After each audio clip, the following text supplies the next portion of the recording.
Hello everyone, Ken and Loy here back with some more World of Tanks.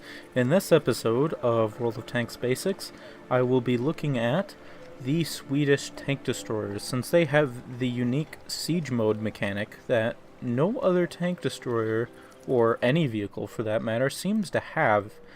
And it is unique to these three vehicles, the UDES 03, the Stridsvagn 103-0, and the Stridsvagn 103B. So, you go from the ICOV 90B into the UDES 03, and that is the first vehicle to have the siege mode mechanic. So what the siege mode mechanic does is that, as you can see by the profile of the gun, is that it is fixed to one spot. The tier 8 is kind of unique that you can actually move it up and down a little bit in order to... You can aim it up or down, which the tier 9 and 10 do not have that luxury, unfortunately. But with the siege mode mechanic, what it does is that it actually moves the hull up and down in order to get gun depression, and in case of the tier 9 and 10, it allows it to have gun elevation as well. So the UDES 030, you'll have to experience a 90mm and eventually upgrade to a 105mm in order to get a hang of this mechanic.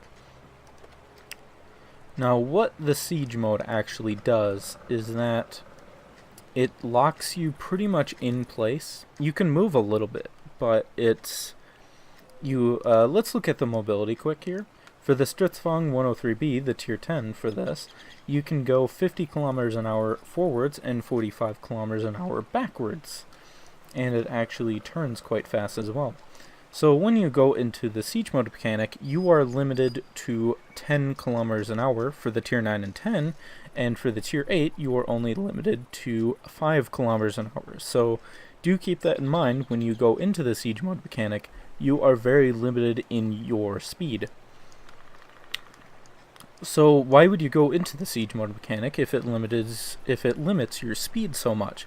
Well, the siege mode mechanic, what it does, it actually improves your gun performance. And on the tier 8, you get a slight rate of fire buff, as well as an accuracy and aiming time buff by a lot when you enter the siege mode. For the tier 9 and 10, it only affects your accuracy and aiming time. So an aiming time of 3 seconds actually sounds really terrible for such a small gun, since this is, I think, one of the smallest tier 10 tank destroyer guns there is. But when you enter the siege mode, this aiming time goes down to like 1.5 seconds, and your accuracy goes down to 0.25, and that is without counting crew skills and everything, so you can probably get it down to 0.22 dispersion at 100 meters, which is really nice. It also allows you to move, since it moves the hull, you can aim your gun up and down by moving the hull manually. Another nice perk, I guess you could call it, of the siege mode is when you are stationary, as in not moving forward or backward, you can actually turn while retaining your camo rating and binoculars and camouflage while turning the hull. With any other vehicle, if you turn, you deactivate these and make it so that your vehicle is more easily detected. But in the siege mode, these stay active even while you're turning, as long as you're not moving forward or backward. And as far as I know, your camo rating actually, let's go to the camo rating here, gets 61%. While stationary, as long as you're only turning in the siege mode, I think you retain that camo rating instead of going down to the moving camo rating of 29%.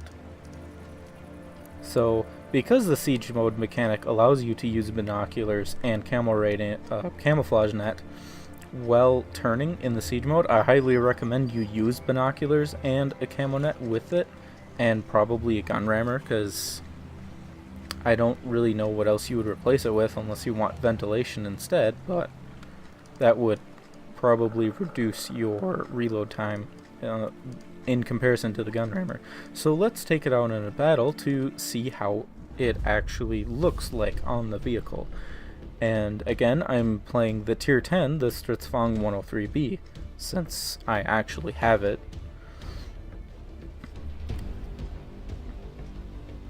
It'll just take probably a minute or so here.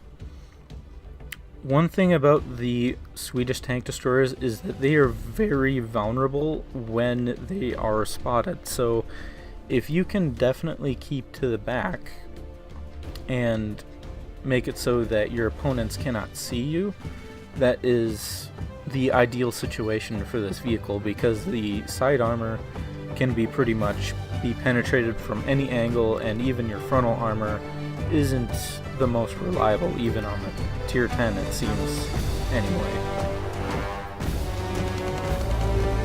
We're playing a very good campy map, well, sort of anyway. I mean, you have the hill that you can camp on.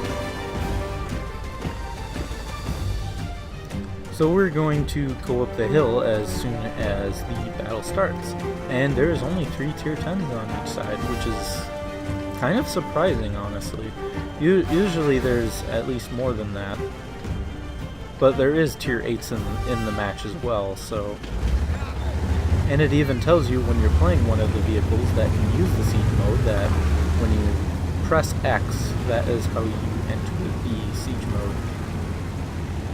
You do have to stop for 2 seconds in order to enter the siege mode, and also spend an extra amount of time in order to exit the siege mode. So do keep that into account here, that you cannot exit and enter it instantly. You do have to spend time in order to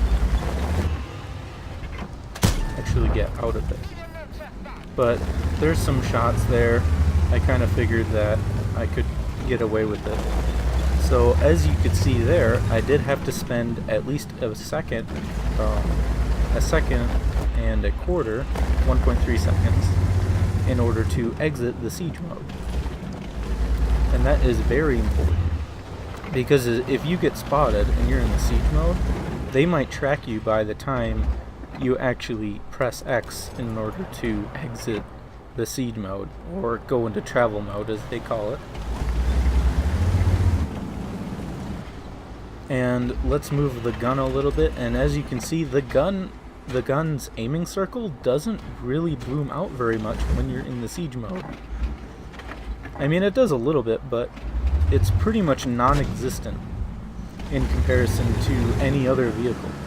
That really makes it so that you can snap shots really easily at long range, and this vehicle has very high shell velocity, making it so that you can hit long range shots easier as well. I guess I didn't really have a very good shot on the non-skinned Patriot. But yeah, as you can see, even at 420 meters, his tank pretty much takes up the whole aiming circle, so I pretty much can hit him no matter what. That is the accuracy of this vehicle. And the Object 430U wants some, I guess. And the HWK-12, I call that tank Hawk 12. I don't actually know what it's called. So we get tracked. If you get tracked in this vehicle, you cannot actually move the gun whatsoever. So do keep that into account for the Tier 9 and 10. If you get tracked, you can't move the gun at all. So you can't move it left, right, up, or down. Well, you can move it up, I guess, if you are in the siege mode at the time, but and you could probably tell by the angle I was at, there was, if this tank actually had good side armor, there was no way that shot would have penetrated.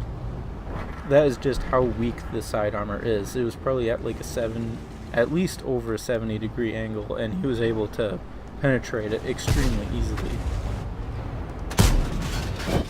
And I could snapshot at the lower plate of the Object 430U, and I accidentally clicked high explosive apparently. Switch back to my standard APCR here.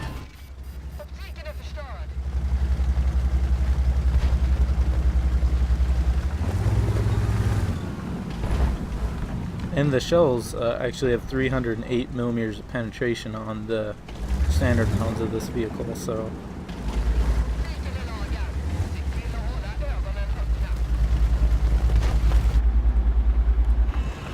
kind of want to spot the Object 430U. As you can see, I can turn and my binoculars and camo net still stay active. So that's kind of a unique thing that the Siege mode has. I'm pretty sure they did it because honestly those... And there again we have the poor armor of this thing. Or should I say the overmatch mechanics are being negative to us here, so... But I'm not worried about the Hawk 12 whatsoever here.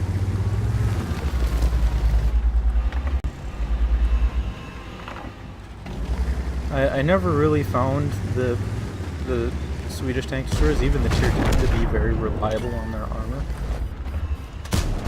But they do have excellent guns.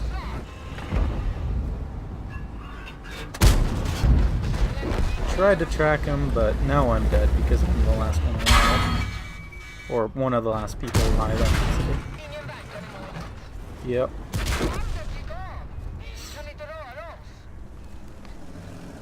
So that is the Swedish tank destroyers and their siege mode mechanic. And so it really does make them really excellent snipers, but they are extremely vulnerable when they're by themselves or they are spotted, because as soon as you get tracked, you can't move the gun whatsoever. So I would recommend getting at least some repairs on your crew skills, which I unfortunately don't. Get repairs on your Swedish tank destroyers, and also try to keep your distance. Some people can try to rush, sometimes rush with these tanks, but they can't really hold up against it, from my experience. So I would say it is just best to stay in the back and try to snipe as best as possible. And also use that good 45 kilometers an hour reverse speed to your advantage in those times where you do get surrounded or rushed on a flank, if you are able to. We were pretty much surrounded on all sides, so I wasn't really able to do that. Wasn't really paying enough attention to do that anyway. So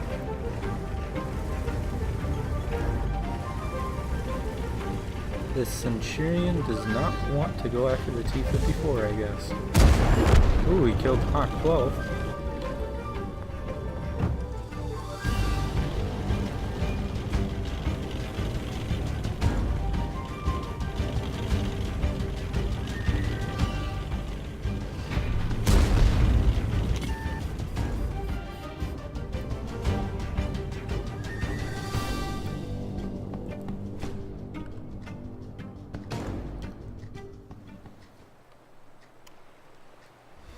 And we get the Tank Sniper Award, which is quite fitting for this tank because that is what this tank does best.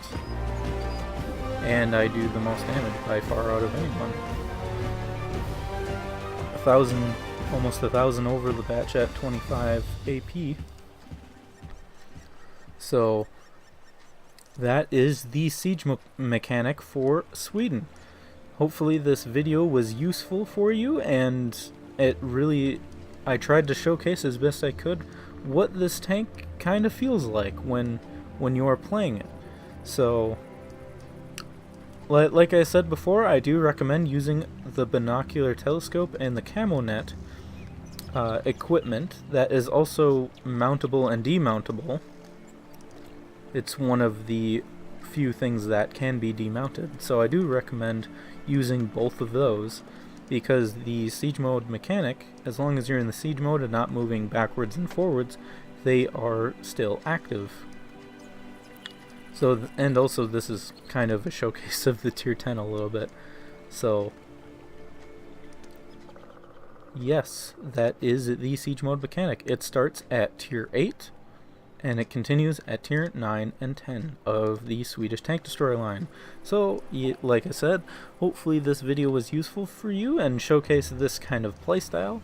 And thank you very much for watching this episode of World of Tanks Basics, and have a wonderful day.